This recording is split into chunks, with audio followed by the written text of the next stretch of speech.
So I would like to begin by, could you just talk about rape victim advocates and your organization and the disability community? Sure.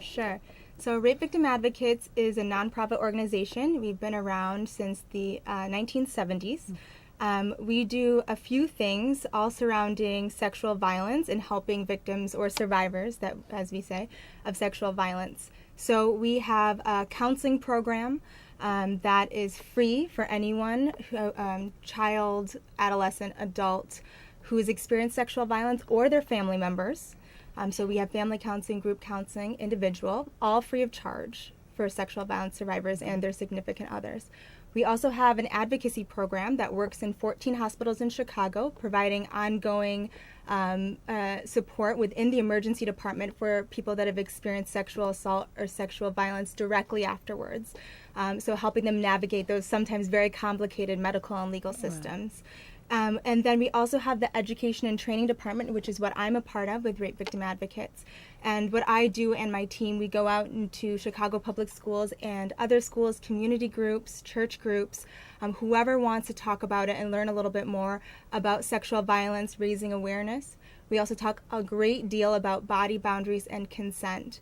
And through that part of Rape Victim Advocates, we've been connected and a part of the Illinois Imagines Project, which does outreach and connects the disability community with the sexual violence community to make the support a little bit better for survivors of sexual violence who also have a disability.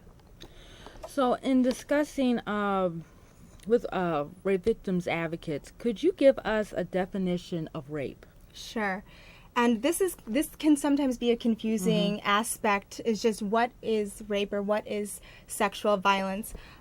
So rape is actually the same thing as sexual assault in the state of Illinois. Rape is kind of the common term that we think of. Okay.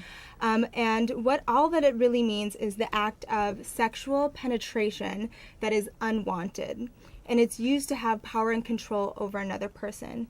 So it can be, and this is kind of graphic, but this is the topic that we're talking about, right? No, go ahead. And it can be, it could be penis and vagina, but it could also be things like objects, fingers, other things, but anything to do with sexual organs and penetration. So I'd like to kind of broaden the view of what sexual assault and rape are, because sometimes people think that it's a very narrow thing, but it can actually look a lot of different ways and still be considered sexual violence, a violation under the law.